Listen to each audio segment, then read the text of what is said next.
So, in our first roundtable, panelists will envision how the talent acquisition and HR functions could transform in the next decade. Gathering leaders from across the industry, this panel discussion will tackle questions of artificial intelligence, automated technologies, and what a recruiter's day at work might look like in 2030. Our esteemed panelists include Sati Devi S. Raj, CIO Randstad India. Sati Devi is a business leader with 20 plus years of experience in IT consulting services. Her career is marked by remarkable achievements in setting up new business initiatives, strategic alliances, and building customer relationships. She's highly entrepreneurial and relationship driven with deep passion for customer delight. Welcome, Sati. Our next panelist is Vishal Gandhi, Head of Staffing UK and India, Recruitment, Resource Management, and Global Mobility at Tata Consultancy Services. Vishal is an experienced HR professional with a demonstrated history of working in the information technology and services industry, skilled in recruiting, resource management, performance management, HR strategy, and customer relationship management. Welcome, Vishal. Our third panelist is Varun Gautam, Global Head, Talent Management and Acquisition at Hexaware Technologies. Varun is a versatile management professional with functional experience of running business HR, enabling businesses to generate revenue. He also has significant experience with setting up and running the HR/workforce/staffing function, along with talent supply chain and talent acquisition operations. He's an expert in resource management, global resource mobility, recruitment COE, and HR automation. Welcome, Varun.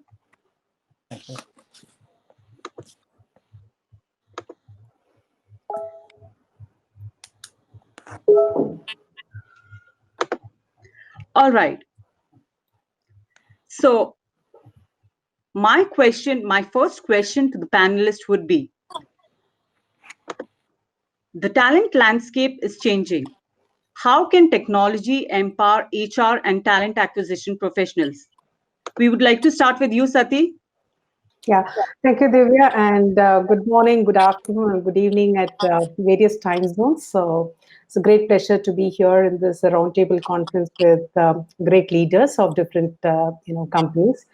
Yeah, so it's a good. First of all, I would like to thank for choosing this topic for today's discussion because that is the need of the hour in this situation that we are undergoing today.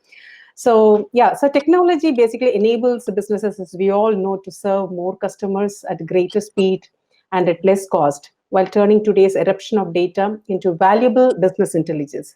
Yet, technology can't replace the human touch, is what I believe. The creativity, empathy, and engagement that customers prize and which drives innovation and differentiation. So, in Randstad through Human Forward, Randstad's new brand promise, we are putting people in the center of the picture, creating an experience for our clients, candidates, and employees that's more personal, more impactful, and which allows them to realize their full potential. So, technology is very much part of this journey into the future, but it's there to empower rather than bypass or replace people. Technology is the engine that powers our world. Here at Randstad, the first point of interaction with clients and people looking for your new role is now almost always digital, online, mobile, or social media. So we need to ensure they can engage with us easily and seamlessly when, where, and how it suits them. So there's also a huge social dimension to this. If a lot of work in various industries is replaced by machines, the people who will suffer most are the ones who already find it difficult to secure employment. This includes young people who have never had a job and can't get the experience to start the career. So, support for these groups has always been a key part of our mission, and we are looking to step up this.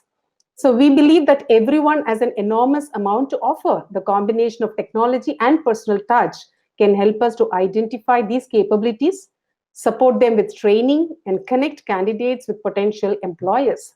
So, my key takeaways of this pandemic situation are, in a post digital age, human capabilities are more important than ever. Employees need to remain agile and ready to adapt to change to keep up with technological advances. If employee buy-in is the key to successful transformation, it's essential to show how technology will make their jobs more meaningful. I think that's my perspective for this question, Divya. Over to you. Thank you so much, Sati. Those were some great insights. We'll move on to Varun now. Varun, what is your take on this No, topic? so thank you, Divya and entire CPA team for the opportunity, and happy to be connected with everyone. Good to meet you, Sati and Vishal. So Divya, the take is very simple. We are in, let's say, a new defined version of HR technologies, and all of this industry is evolving, and a lot of what we do today will not exist tomorrow, and like what we did few months back doesn't exist today, and COVID has really changed the entire industry landscape. I think no one knew that so much of work can be done remote, and in all this era, technology is one thing which is holding all of us, right? All of us are able to so seamlessly connect, work, operate, service our clients, engage with our employees, work with our teams, is largely based on these technology platforms. So there is no doubt that technology is enabling HR, is enabling businesses, is enabling all of us, and it'll further evolve and rapidly change. With keeping that in mind, only option all of us have is to match to the speed, look at our current skills, try and rescale, try and reinvent, and go along with the flow. That's my take on this. Thank you, Varun. Thank you so much. We'll move on to Vishal now. Vishal? Yeah, sure. I think in the first session or this session, I think whether you discuss with HR, you discuss with techies, technology has taken the center stage in all discussions. Now I regret why did I do HR? I should have been in technology. Having said that, I think if you see the transition specifically in this period from automation to autonomous systems, we are looking at machine first approach. And what's really happening from a behavior perspective, we are transitioning from change management to managing change. And technology has taken a center stage. If you see in last few years, and the companies like Uber and Airbnb, technology is eliminating the need for a middle layer or a middleman. Recruitment definitely will get impacted, where technology will enable a B2C or a hiring manager directly connecting with candidates. Yes, there would be a need for companies to make sure that they sell themselves well. There would be a need for companies to be extremely transparent in terms of the opportunities that they are providing. And in future, talent acquisition would definitely revolve around the quality of opportunity and quality of experience of the candidate.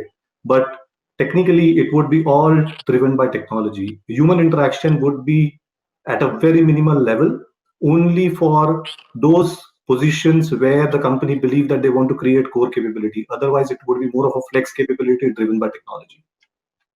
Absolutely. I agree with all of you so much. Technology has changed our lives so much that, even my 3-year-old, she can run a laptop on her own. So it's that amazing. Anyway, I'll move on to my next question. So, my next question would be, how is technology shaping the future of work? We'll start with you, Sati. Yeah, so this is again, the most expected one from all the viewers. Also, everything, and it will be running in everyone's mind. I believe this question. So, as we approach the new world due to this pandemic, here are some of the ways in which technology will impact the workforce and the workplace, right? Both. So, technology lies, as you all know, at the heart of the future, like Vishal Gandhi said. So many people would be regretting now. So why have I not chosen a technology? But yes, but that's the future of work, and technological advances from smartphones and light laptops to artificial intelligence and automation have transformed business practices and the way people work today. It's more companies will incorporate digital workers into their workforce very soon. A digital worker, what I mean is technology refers to technology basically, like AI, robots, augmented reality, etc. And though there will be a rise in digital worker very soon, they are not expected to replace humans, rather just aid them. We have to understand that very clearly, because there is always a wrong perspective. When technology comes and takes up the complete automation, what will happen to the humans, right? So increased digitization should not be feared. As more companies embrace digital workers, it only follows that low value tasks will be increasingly automated. This will lead to a significant decline in manual processes, which will free up time for workers to focus on high value tasks. Greater automation takes over repetitive tasks and allows employees to focus on the creative human skills.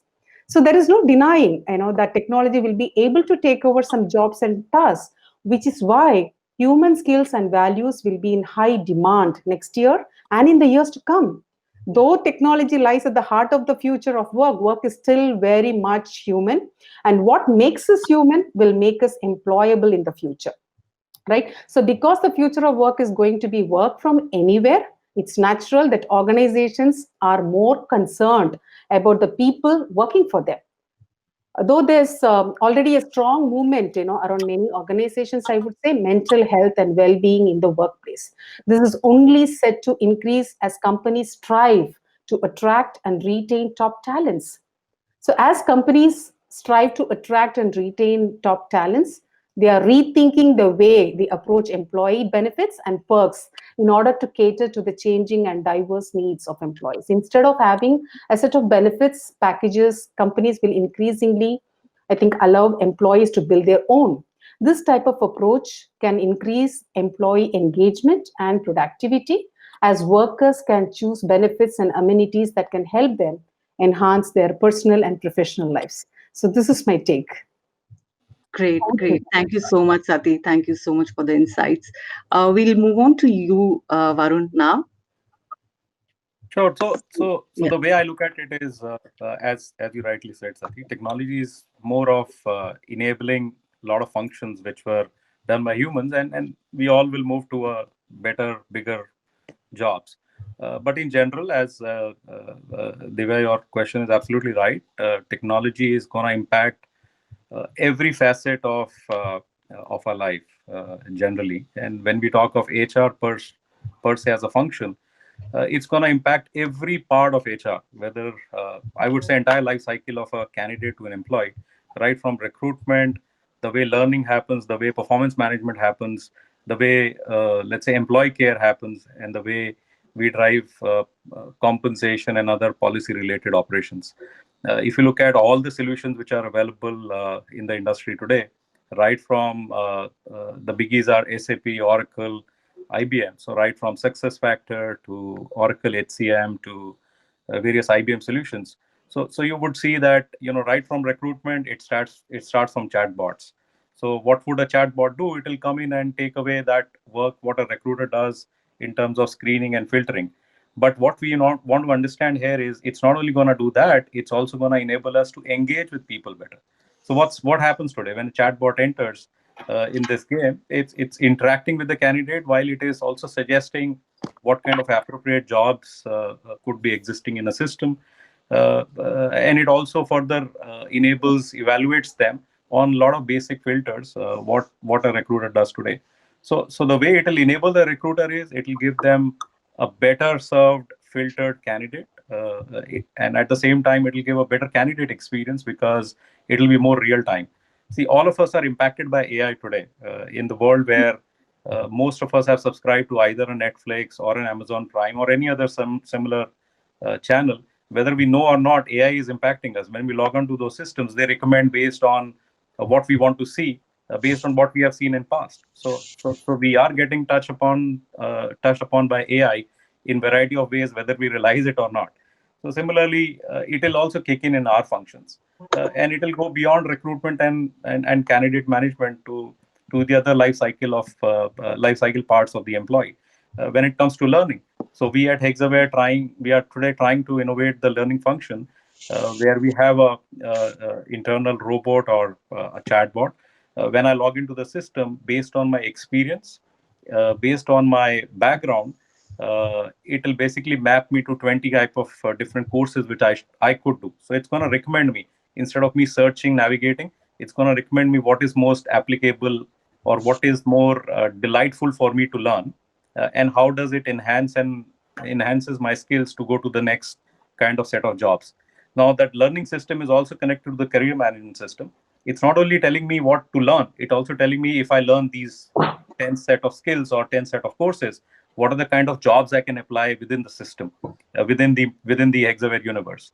And by doing that, it's also enabling me to tell me that, let's say you are in G12, how many people in G12 learn what kind of skills and they graduated to, let's say, G13 or G14 in what time duration. So all of this is kicked in by technology, by AI. And similarly, it will enable other functions, whether it is performance management, whether it is employee care, whether it is, let's say, compensation and other things. There was a very interesting case study on compensation analysis, which was done by, I think, one of the user cases used by IBM. So the way it works is, I'm doing an appraisal exercise for 100 employees. So it's going to tell me that, hey, out of those 100, 20 of them are at par, 30 of them have done fairly well. Now these 30 of them, 5 of them are overpaid than the industry benchmark of that job or that particular role. They are 5% paid more than your rest of the 30 which are at par, whether these skills are available at what cost outside. So based on that, it will recommend me whether I need to give an increase or a hike to that employee or not. Now, I, as a human intervention employee, can overrule it, but technology will enable me to determine that, hey, this skill is going to cost us X amount of dollars or rupees or whatever, and it is available in the same price point, easily replaceable, or difficult to replace. How easy would be to train someone, for us to train someone for that job, and use it. So it will enable us in a lot of ways, and I think the basic genesis is, as I said before, we got to upskill and learn how to get enabled with this technology, and basically go with the flow. There is no other alternate. Great, Varun. Some really great initiatives taken by Hexaware and something we can learn from. Thank you so much. Vishal, we'll move on to you now. So how is technology changing the future of workforce? How is technology changing? I think you just talked about your 3-year-old kid getting hooked up to technology, and I can tell you, my 9-year-old son is not learning Spanish or German, but he's learning Python. That's the future, right? So if you see how things are changing in future, the entire capacity planning for all organizations are being reimagined. I think you will see organizations' revenue definitely going up, but their headcount coming down because machines would definitely do a lot of work. But more importantly, I don't think what's happening is the percentage of core headcount that an organization want to maintain vis-a-vis the percentage of flex workforce that they would like to maintain would be very, very different. Today we talk about hiring people, hiring for life and providing them with careers and so on and so forth. These would be an outdated thing in 10 years' time. People will join for opportunities. They would not, the funda of career will not really exist. Number two, there would be talent cloud available. Today, I don't think, we are talking about, I haven't spoken to my travel agent for last 5 years since the time Uber and, Airbnb has been in place. Similarly, I don't see a need to be talking to a recruiter if I have an app available where I can put my job and I can see candidates who are available and they can apply from anywhere in the world. Pandemic definitely has opened doors. People have started working virtually. The mindset that we had in terms of co-located team doesn't exist anymore. The concept of agile itself is being questioned. Agile doesn't really mean that you need to be co-located. You can still be virtually connected and be working together. And that's what talent cloud would be all about in 10 years. All contingent workers, flex worker would be available on demand. Talent will be available on demand. The digital footprint, the rating of the individual, the rating of the company would determine how attractive are you both as a candidate or as an organization. And the most important thing is there is no boundaries left in talent attraction for that matter. If I need to recruit somebody and I can virtually onboard them, If I don't have those skills available in UK and Ireland, for that matter, which I manage today, if I have those skills available in, say, Mexico or India or Japan, it doesn't really matter to me where the person is coming from. Till the time they are connected and they can actually do the job, it's well and good. So I think that's what the future would look like for recruiters.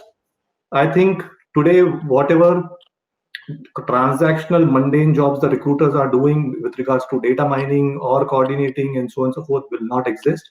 Recruitment as an industry will exist, but will be restricted towards pure headhunting, predominantly focused on quality of experience or quality of interaction rather than doing this transactional work. Absolutely. I absolutely agree with you there, Vishal. So, in the dearth of time, I'll just take one last question, which is uh, distributed remote talent seems to be the norm. How can technology help both candidates and businesses? We'll start with you, Sati. Yeah, so that's need of the hour, I would say, right? That should be mostly discussed, I believe, by many leaders, in fact, across all the organizations. So again, technology always helps to work continue, but it's the people. I always believe it's the people who keep our businesses going. Working from a location other than the core office has been a perk for people who needed a flexible work schedule or to work in between travel or while taking care of an urgent personal issue, right? So, with the current situation, the ability to work remotely has become key to business continuity for many organizations. But yes, I think everybody would agree, but we are fortunate to have technology that allows business to continue operating in these difficult times.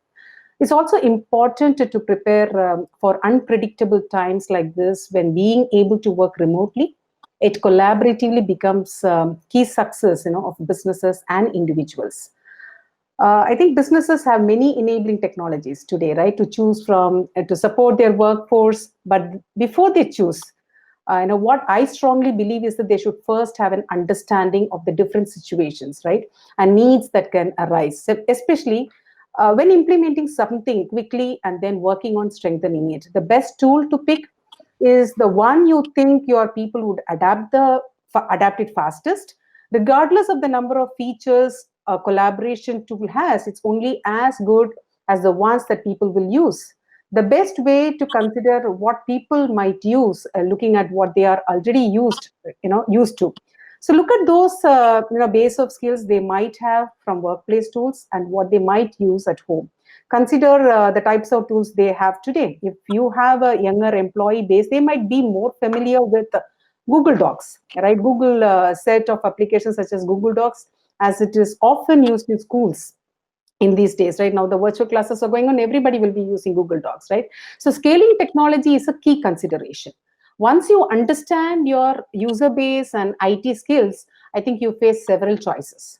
Capturing the lessons learned can provide an opportunity to improve overall approach and execution in the future as well. So applying your learnings force us to quickly adapt to working in an agile fashion, which can translate to being more agile with customers. In my organization, I'm very proud to say that we turned business as usual remotely in just 48 hours. So we just enabled all our core employees to start working from home in just 48 hours. So that's where the quick turnaround, from the technology we provided. So every company has to change the way it works in response to COVID-19. Yeah, it will be important to capture what's working and what's not to inform future approaches to business operations. So, ignoring the innovative ways employees find to work in the current situation would be a lost opportunity for sure. So, this is also key to strengthen on existing collaboration ecosystem and bridge any gaps you may have, just discovered. So, finally, lastly, I would like to close with this statement. Although technology allows business to continue, in the end, it is the people. We should always bear it in mind. It is the people who keep businesses afloat. So what can be lost in a remote work situation is personal connection, right? So today we are all working from home. So do we all connect with our employees? So technology is an enabler of productivity. Nobody can disagree that. But people also need to feel connection with others to be productive, particularly if they have concerns in this uncertain time. I would encourage us all to still take time to informally connect with our colleagues outside of formally scheduled meetings. So that would really, in fact, I do connect with my team, outside, it's not in a formal, very informal way, just to inquire, how are you? Are you safe? Are you staying safe at home? How is how are your family members doing? So that actually motivates and encourages to, increase the productivity also, in a way to make the mind feel peace and comfortable wherever they are. So it is the people working together, supported by technology, that will get us through this crisis for sure. I believe in that. Thank you, Divya. Thank you so Perfect. much, Sati. Uh, we would like to know your views as well, Varun. Absolutely, it's a very, very, very big question and very broad as well. My perspective, I would restrict it to the domain I work in, HR. So from candidate perspective, it's a boom. As a candidate, I did not had access to a lot of opportunities because of location constraints. That's gone because I can work remote. And it from business or employer perspective, it's very interesting because in my mind, because of this pandemic and COVID situation, it has tapped on a big talent pool which was untouched. People who could work remote, especially women. Considering we have from variety of geographies, Mm, we have a lot of limitations to bring in that diversity in lot of regions. It just opens up that opportunity for a lot of that talent pool which was usually not able to work that 40-45 hours a week, and mm, gives that flexibility. So it will be very interesting to watch. But from business perspective, it is very challenging also because now you got to engage an everywhere employee, and variety of initiatives I have seen in the industry within Hexaware as well being taken to engage with them, because as rightly said by Sati, engaging the employee beyond the formal communication is one of the most heartbeat actions what all of us as individuals have to do. It doesn't matter whether I'm a manager or not a manager, as a human being, because those interactions, those coffee bites, those water cooler talks, all are mm. gone. So Correct. how do you bring in that informal communication and that touch and feel, which makes it so interactive that even if we may not meet each other, but we are still connected and have that seamless relationship built in that cohesive work environment. It's absolutely critical and challenging for HR folks. That will be my closing comment, Divya. Thank you. Thank you so much, Varun. Vishal, your views, please. Perfect. Thank you. I think if nothing else, technology is definitely bringing a huge amount of balance in the society. And in last 30 minutes, you can see a hardcore CIO talking about people-centric model and two HR folks talking about technology-enabled delivery model, right? I think Uberification of technology is by default it's going to happen in 10 years. I completely agree that you will definitely be able to leverage the abundance of talent globally because technology will definitely enable that. I think more importantly, instead of predicting the future, I think three questions. I'll close with three questions. Number one, all companies, all individuals will have to look at three areas. Have to ask three questions. One, as an individual, as a company, are we bringing individuals will have to look at three areas. Have to ask three questions. One, as an individual, as a company, are we bringing any real value to the business? Number two, are we creating and are we giving any unique value proposition or delivering anything unique in our offerings? And number three, whatever we are doing, can it be done by machines? Based on the answer, business, individuals and business will have to decide what the future looks like. All right. Thank you so much. Thank you so much, everybody, for all your views. Very insightful, very insightful. Also, I would like to apologize on behalf of Samir. He could not join the session because of some technical glitches. So that is a challenge of technology again. So thank you so much. No worries. Thank you so much for the opportunity. Take care. Thank you, everyone. Have a good day.